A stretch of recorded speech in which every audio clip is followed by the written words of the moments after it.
There's this one thinking mistake, a really destructive one, that so many of us make every single day.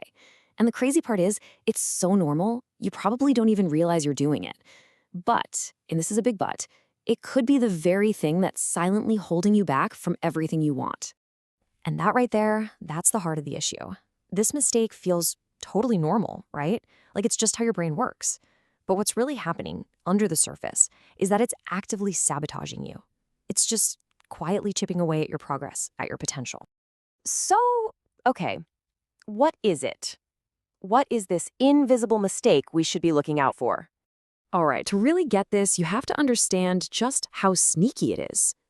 I mean, this isn't some big, loud alarm bell going off in your head. Oh no, it's more like a quiet hum in the background. A habit that just works away in the shadows. Yeah, think of it like an app running in the background on your phone, It's just draining your battery, using up your mental resources, but you never actually see it running. It just subtly colors how you see things, the decisions you make, and it does all this while pretending to be just normal, everyday thinking. That's where its real power comes from, the fact that it's invisible. Okay, so let's pull back the curtain, huh? Let's give this thing a name.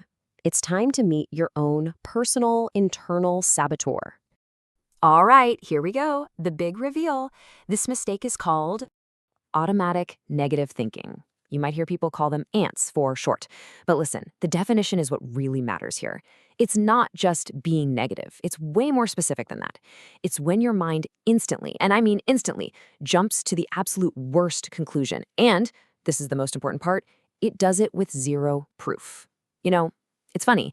This isn't some new thing. It's actually an old survival instinct.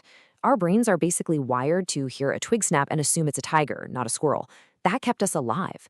The problem is, today, that same alarm goes off when you get a weird text from your boss.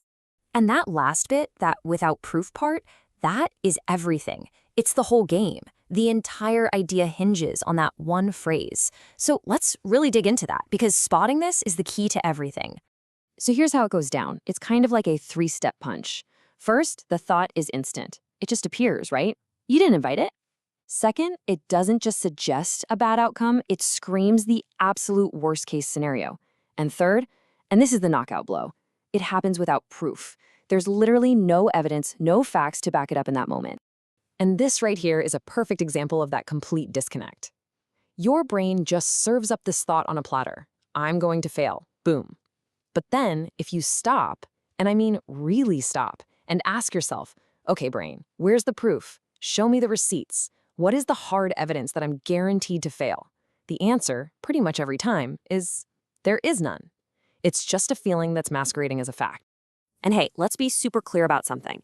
Thinking about what could go wrong based on actual evidence, that's not what we're talking about. That's just called being smart. That's planning. This automatic negative thinking, this is totally different. It's a gut reaction, an emotional reflex that takes the worst possible future and treats it like it's already happened. Okay, so how does this one little thought, with no proof behind it, actually ruin your progress in the real world? How does it do what we talked about at the beginning? Well, it's a chain reaction. Let's trace it. It all starts because the thought feels so normal. So we don't even question it, we just accept it. Then, once we've accepted it, that worst-case scenario starts to feel like a fact, like it's already written in stone. And that's the killer step. Because, think about it.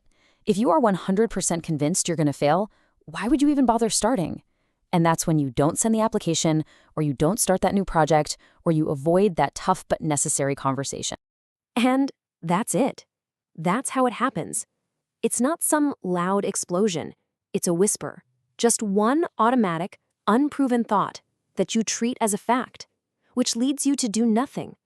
And that inaction is what quietly and so effectively destroys your progress before you even get to the starting line.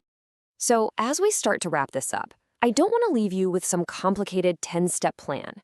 The goal here is much simpler. It's to give you one simple but really powerful tool. And that tool is just awareness. That's it. I mean, you can't fight an enemy you don't even know is there, right? But now you do. Just knowing the name, automatic negative thinking, and knowing what it is, that jump to the worst conclusion without any proof, that alone gives you a huge advantage. The first step isn't to fix anything. It's just to notice, just to catch it in the act. So I'm going to leave you with this to chew on. Now that you can put a name to this internal saboteur, now that you know what to look for, what might change for you? What projects or goals or just parts of your life might look different if you started to challenge these thoughts instead of just accepting them? Really think about it. What progress has it been quietly destroying for you?